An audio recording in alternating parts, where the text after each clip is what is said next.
정말 세월이 빠릅니다.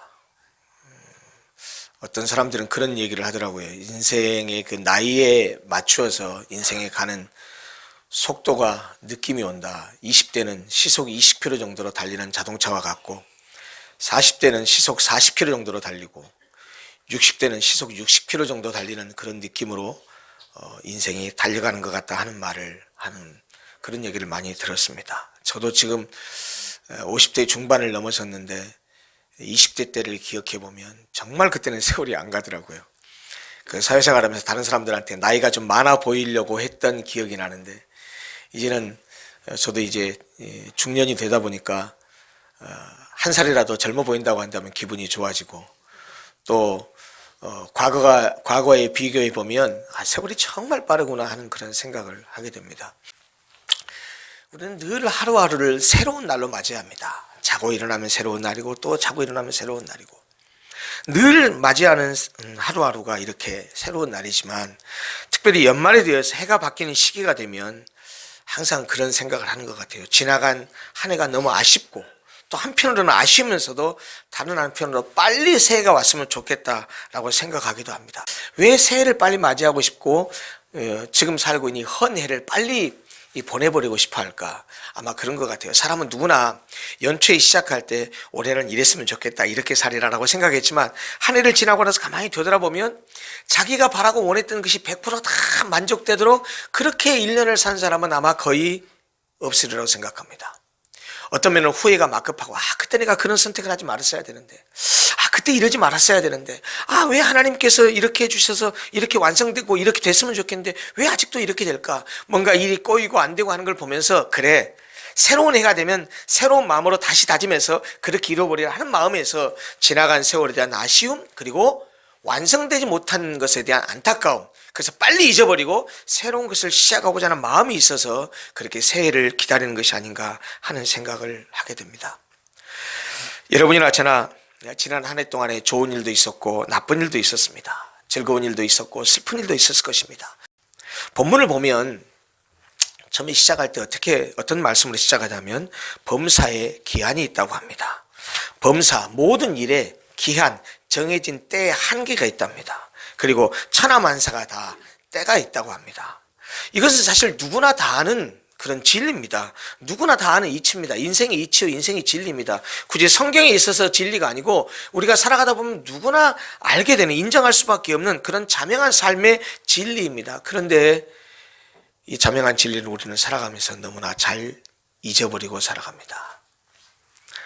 본문 2절부터 8절까지는 천하만사의 때가 있음을 드러내기 위해서 서로 대조적인 때를 언급해 놓고 있습니다. 날 때와 죽을 때, 심을 때와 심은 것을 뽑을 때, 죽일 때와 치료할 때, 헐 때와 세울 때, 울 때와 웃을 때, 슬퍼할 때와 춤출 때, 돌을 던져버릴 때와 돌을 거둘 때, 안을 때와 않는 일을 멀리할 때, 찾을 때와 잃을 때, 지킬 때와 버릴 때, 찢을 때와 꿰맬 때, 잠잠할 때와 말할 때, 사랑할 때와 미워할 때, 전쟁할 때와 평화할 때가 있다고 말합니다. 그렇습니다. 모든 일에는 다 때가 있습니다. 사실 본문에서 얘기하고 있는 14개의 짝이 되는 이 때들은 우리가 인간이 살아가면서 경험하는 다양한 종류의 때입니다. 우리가 경험하는 이 때들은 인간이 정할 수 있는 때가 있는가 하면 정하지 못하는 때가 있습니다. 의도적으로 할 수 있는 것이 있고 의도적으로 할 수 없는 것이 있습니다. 우리가 선택할 수 있는 것이 있는가 하면 선택할 수 없는 그런 것도 있습니다. 때와 관련해서 다양한 인간 삶의 모습을 나열하면서 인간에게는 만사에는 이런 때가 있다는 사실을 선명하게 이 본문은 드러내주고 있습니다. 도대체 왜 본문은 14개의 대조되는 때를 얘기했어요. 이때 14개의 대조된 때니까 때라는 단어가 몇 번 나왔겠습니까? 본문에만 자그만치 28번 나옵니다. 이 28번이나 되는 이 때를 계속해서 말씀해 주면서 도대체 성경은 우리에게 무슨 교훈을 주려고 이런 장황한 때에 대한 얘기를 했을까요? 11절을 한번 보시겠습니까? 11절 이렇게 말합니다. 하나님이 모든 것을 지으시되 때를 따라 아름답게 하셨고 또 사람들에게는 영원을 사모하는 마음을 주셨느니라. 그러나 하나님이 하시는 일의 시종, 처음과 끝을 사람으로 측량할 수 없게 하셨도다. 이 무슨 말입니까? 하나님은 당신의 뜻에 따라서 세상 만물을 때에 따라 아름답게 하셨다고 합니다. 피조물의 세계에는 때가 있고 기한이 있다는 얘기입니다. 그래서 하나님은 사람들에게 영원을 사모하는 마음도 주셨다고 말합니다. 그 사람은요, 기한이 있고 때가 있기 때문에 그것을 경험하고 살기 때문에 영원이라는 개념을 머릿속에 가지게 돼요. 여러분, 영원히 살 수 있는 사람 있습니까? 없습니다. 우리 주변에 누군가 죽어나가는 걸 보게 되면 인생이란 이렇게 살다가 죽는 것이구나 라고 하는 것을 알게 됩니다. 그러면서 우리가 영원히 살 수 없을까? 내가 살아있는 동안에 영원한 것을 누릴 수 없을까? 라고 하는 생각을 갖게 된다라고 합니다. 미모를 지속하기를 원하고 젊음이 영원하기를 바라고 지금의 성공이 쇠하지 않기를 바라는 것이 인간의 마음이지만 하나님은 기한과 때를 정하셨고 일의 시작과 끝을 사람이 헤아릴 수 없게 하셨다고 말합니다. 하나님께서 우주 만물에 대한 절대 주권을 가지고 계시다는 사실이 만물의 시종을 사람에게 알리지 않았다라는 말을 통해서 가르쳐주는 겁니다. 하나님이 모든 주권을 가지고 계시다는 겁니다. 나아가서 이런 하나님의 주권적 섭리가 우리 인간 개개인의 삶까지 적용되고 있다는 말입니다. 자, 그러면 이렇게 세상 만사가 때가 있고 범사의 기한이 있다면, 그리고 그것이 전적인 하나님의 주권 속에 있다면 정해진 때와 정해진 기한을 사는 우리는 어떻게 사는 것이 지혜롭게 사는 것일까요? 하나님은 그렇게 정해진 기한과 정해진 때를 사는 우리에게 어떻게 살라고 말씀하고 있을까요? 여러분, 인생은 그때그때마다 우리가 살아가는 모든 순간이 고유한 순간입니다. 지나가 버리면 되돌릴 수 없는 순간입니다. 하루하루 똑같이 반복되는 것처럼 보이는 하루지만, 그러나 우리가 사는 하루하루는 살아버리고 나면 결코 돌아오지 않는, 그리고 두 번 다시 살아낼 수 없는 유일한 하루고 유일한 시간입니다. 그러기에 소박한 하루하루의 일상이 소중하고 가치 있는 것입니다. 오늘 저녁에 집에 들어가서 신발 벗고 집에 들어가서 잠자리에 누웠을 때 내일 아침에 잠자리에 일어나서 내가 벗어놓은 신발을 다시 신을 수 있다고 하는 것을 보장받은 인간은 아무도 없습니다. 오늘 살아냈던 하루와 내일 살아낼 하루는 전혀 다른 하루입니다. 오늘 우리에게 주어진 날과 내일 주어진 날이 다 새롭지만 유일한 날이고 절대로 다시 되돌릴 수 없는 날이라는 것입니다. 그래서 하루하루를 소중하게 생각해야 됩니다. 그래서 본문 12절도 이렇게 말합니다. 사람들이 사는 동안에 기뻐하며 선을 행하는 것보다 더 나은 것이 없는 줄을 내가 알았고. 무슨 말입니까? 사람들이 살아있는 동안에, 우리가 의미 있는 삶은 살아있을 동안에 의미가 있습니다. 죽어버리면 의미가 없습니다. 살아있는 동안에 어떻게 사는 것이 가장 좋은 것이냐? 기뻐하며 선을 행하고 살아라는 겁니다. 그것보다 더 나은 것이 없다라는 것을 이 전도자가 깨달았대요. 사랑하는 성도 여러분, 지금 살아있는 것을 감사하십시오. 힘들고 어려운 삶을 살아내고 계실지라도 지금 살아있음에 감사하십시오. 살아있는 동안에 기쁘게 사십시오. 사는 동안에 선을 행하십시오. 그보다 더 좋은 삶은 없습니다. 그보다 한 걸음 더 나아가서 일상에 감사할 줄 알아야 됩니다. 13절 이렇게 말합니다. 사람마다 먹고 마시는 것과 수고함으로 낙을 누리는 그것이 하나님의 선물인 줄도 또한 알았도다. 여러분, 하나님께서 우리에게 주시는 선물은 아주 대단하고 아주 어마어마하고 아주 특별한 것이 아닙니다. 아주 소소하고 아주 작은 것입니다. 그것을 하나님의 선물로 알고 인정하고 누릴 줄 아는 것, 이것이 진짜 참된 복입니다. 여러분, 우리가 먹고 마시는 것, 우리가 일에서 얻은 결과로 낙을 누리는 것, 그것이 바로 하나님의 선물입니다. 따라서 우리는 일상에서 행복을 누릴 줄 알아야 한다는 말입니다. 아침에 일찍 새벽같이 나가서 육체노동을 죽으라고 해가지고 공사판에서 10시간, 11시간씩 일해서 열심히 일한 그분들이 마지막 일을 다 마치고 나서 그 육체의 필요를 얻기 위해서 쇠주 한 잔 들이키면서 삼겹살에 쇠주 한 잔 들이키는 그것이 인생의 낙이고 하나님이 주신 선물이랍니다.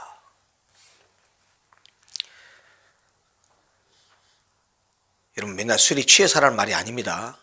그런 말이 아니고요. 내가 열심히 일해서 어떤 그 수고의 대가를 누리고 낙을 취할 줄 아는 것, 그것이 하나님 주신 선물이래요. 여러분, 너무 경건하게 살라고 하지 마세요. 제 말을 이해를 잘 하셔야 돼요. 너무 경건하게 살라고 하지 마세요. 1년 365일 내내 매일 성경 읽고 기도하고 찬송만 하고 친구도 안 만나고 그리고 뭘 좋은 데 가서 누릴지도 모르고 여행도 안 가고 그러려고 하지 마세요. 하나님은 우리에게 그걸 바라지 않으세요. 여러분, 부모가 자식을 키우면서 가만히 봐보세요. 우리가 자식에 대해서 가장 바라는 것이 있다고 한다면 뭡니까? 자식이 행복한 거예요. 내 기준에 맞춰서 자녀를 보려고 하지 마시고 자녀가 자녀의 눈높이에서 행복하게 살면 그것을 보고 기뻐해야 되지 않습니까? 그러면 하나님께서 우리에게 뭘 가장 기뻐하실까요? 우리가 행복하게 사는 걸 하나님이 가장 바라셔요. 하나님 우리에게 주신 일상의 기쁨을 누릴 수 있도록 소소한 일상을 소중하게 생각하십시오. 사랑하라고 주신 가정, 사랑하라고 주신 내 자녀, 남편, 아내를 소중하게 생각하고 남편을 존중하고 아내를 귀하게 여기고 자녀를 정말 사랑하고 예뻐해 주시기 바랍니다. 그것이 하나님 백성들이 살아가야 할 삶의 일상의 태도고 하나님이 우리에게 주신 선물이라는 것입니다. 일상의 행복을 누릴 줄 아십시오.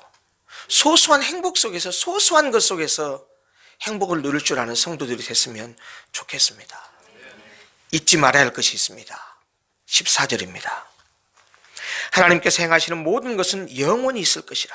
그 위에 더할 수도 없고 그것에서 덜할 수도 없나니 하나님이 이같이 행하심은 사람들이 그의 앞에서 경외하게 하려 하심인 줄을 내가 알았도다. 여러분, 하나님이 하시는 일은 우리 인간이 더할 수도 없고 뺄 수도 없습니다. 우리가 하나님을 좌지우지할 수 없다라는 말이에요. 우리의 힘과 능력으로 하나님의 섭리를 어떻게 할 수 없다는 것입니다. 그것은 왜 그렇게 하시느냐? 너희들이 아무리 발버둥 쳐봐라. 내 계획과 내 때와 내 기한이 있는 것이고 내 섭리가 있고 내 경륜이 있는 것이다. 너희들의 힘과 능력은 안 된다. 이것을 우리에게 깨닫게 하신 이유가 뭐죠? 우리로 하여금 그 전능하신 하나님을 경외케 하기 위함이랍니다. 하나님이 모든 것을 손안에 쥐고 계시고 하나님이 내 삶을 좌우하신다는 사실을 깨닫고 그 앞에 엎드리게 하기 위함이라는 것입니다. 사랑하는 성도 여러분, 이렇게 한 해를 보내면서 마지막 때 오면서 지나간 한 해를 돌아보면서 여러분, 모든 것이 하나님의 은혜였다고 고백하지 않을 수 없지 않습니까? 내 살아온 삶의 족적을 보더라도 하나님께서 그때그때마다 나와 함께 하셨다는 사실을 부정할 수 없지 않습니까? 우리는 하나님의 주권을 인정해야 됩니다. 하나님의 영원한 계획과 목적이 있음을 믿어야 됩니다. 그리고 나와 내 자신의 삶도 하나님의 그 계획과 하나님의 섭리의 일부라는 사실도 인정하고 받아들여야 됩니다. 따라서 우리가 마음에 강렬한 소원을 두고 어떤 일을 행할지라도 모든 일의 성취는 우리의 계획과 우리의 시간표대로 되는 것이 아니라 하나님께서 정해두신 계획과 하나님께서 정하신 시간표대로 이루어진다는 사실을 인정하고 받아들여야 됩니다. 올해 한 해를 되돌아보십시오. 원하는 대로 안 됐습니까? 열심히 기도하는데도 하나님께서 안 들어주셨습니까? 실망하지 마십시오. 낙심하지 마십시오. 만사는 때가 있고 기한이 있는데 그 때를 우리가 정하는 것이 아니고 하나님께서 정하십니다. 내가 기도하는 명분이 분명하다면 내가 사리사욕과 내 배를 취해서 위해서 기도하는 것이 아니고 하나님의 영광과 내 자녀와 이 사회와 교회 공동체를 위해서 내가 기도하는 것이라고 한다면 그 기도는 반드시 이루어질 것인데 문제는 뭐냐? 그 때가 언제인지는 우리는 모른단 말이에요. 그러니 우리는 겸손하게 지금 때가 안 이루어졌다고 할지라도 우리는 뭐 할 뿐이에요? 기도하며 기다릴 뿐이에요. 성경은 이것을 하나님의 계획과 섭리라고 말합니다. 우리가 너무나 잘 아는 잠언의 말씀이 있잖아요. 사람이 마음으로 자기의 길을 계획할지라도 그 걸음을 인도하는 자는 여호와십니다. 우리가 주어진 길을 최선을 다해서 열심히 길을 걸어가야 되겠지만 그 걸음을 인도하는 분은 하나님이라는 사실을 믿고 그 하나님의 말씀을 청종하고 나아가야 한다는 말입니다. 인간이 아무리 지혜롭다 해도 또한 치밀하게 계획하고 치밀하게 일을 추진한다 하더라도 그 일은 인간의 능력이나 노력이나 의지가 아니라 하나님의 뜻과 계획에 따라서 성취되고 추진된다는 사실을 잊어서는 안 됩니다. 인생의 모든 때와 시기, 뜻과 계획은 오직 하나님께 의해서 결정되고 하나님에 의해서 주도된다는 사실을 인정해야 한다는 얘기입니다. 그렇기 때문에 우리가 이 세상에서 어떠한 일들로 성공하기를 바란다면, 내가 지금 일하고 있는, 내가 계획하는 추진하는 일들이 이루어지기를, 성취되기를 바란다면 먼저 내 뜻과 내 계획이 아니라 하나님의 뜻과 계획이 무엇인지, 그분의 뜻, 때와 시기가 무엇인지 그것을 아는 지혜와 노력이 우리에게 필요합니다.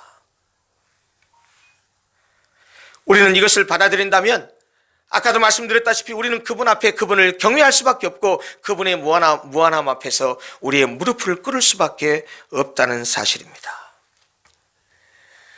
우리가 이런 하나님의 주권을 인정하면서 꼭 기억해야 될 것이 있습니다. 본문에는 나와 있지 않지만 시작이 있으면 뭐도 있죠? 끝이 있습니다.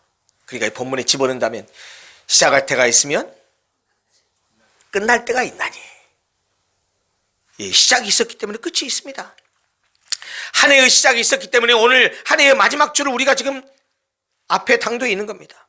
지금 우리가 바로 그런 시점에 있습니다. 우리가 한 해가 주어진 것이 엊그저께 같은데 한 해를 마무리해야 될 시점 앞에 와 있다는 얘기예요. 근데 여러분, 주어진 한 해만 끝이 있는 것이 아닙니다.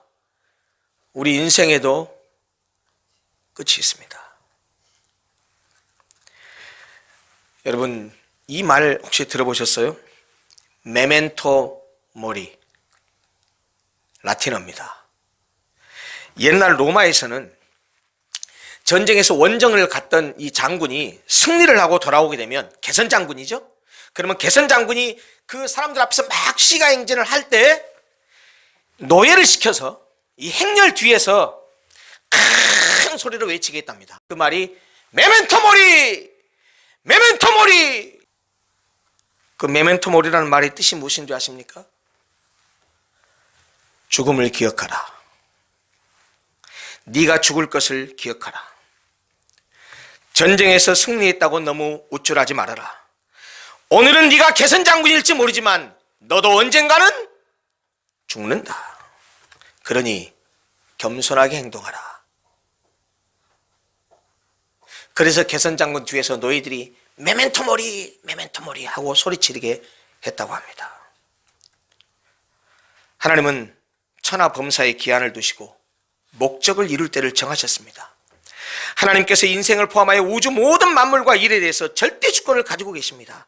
그러한 하나님은 우리의 인생의 시작과 마지막을 정하셨습니다. 따라서 우리는 우리에게 주어진 시간을 아끼고 선용할 줄 알아야 됩니다. 왜냐하면 천하 모든 것에는 그에 합당한 기한이 있고 때가 있으며 우리의 인생 동안 영원히 계속될 것이 아니기 때문입니다. 우리 인생은 유한합니다. 우리에게 주어진 유한한 시간을 유용하고 보람되게 보내는 것만이 인생을 가치 있게 사는 길이고 결과적으로 짧은 인생을 길게 살 수 있는 길이라고 말할 수 있다는 말입니다. 이는 우리가 성도로서 하나님께 온전히 쓰임받고자 할 때도 마찬가지입니다. 우리가 하나님께 온전히 쓰임받고자 할 때도 이런 자세를 가져야 한다는 말입니다. 하나님께서 주신 사명이라고 해서 시간이 영원히 우리를 기다려주지는 않습니다. 우리는 정해진 기한이 차기 전에 주어진 사명을 온전히 이루어야 되고 열심히 노력하고 준비해야 됩니다.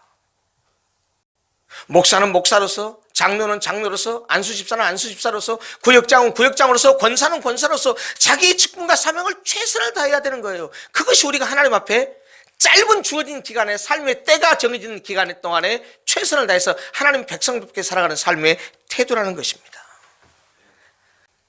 우리에게 맡겨진 시간이 있습니다. 이 시간은 낭비하거나 허비할 정도로 그렇게 충분하지 않습니다.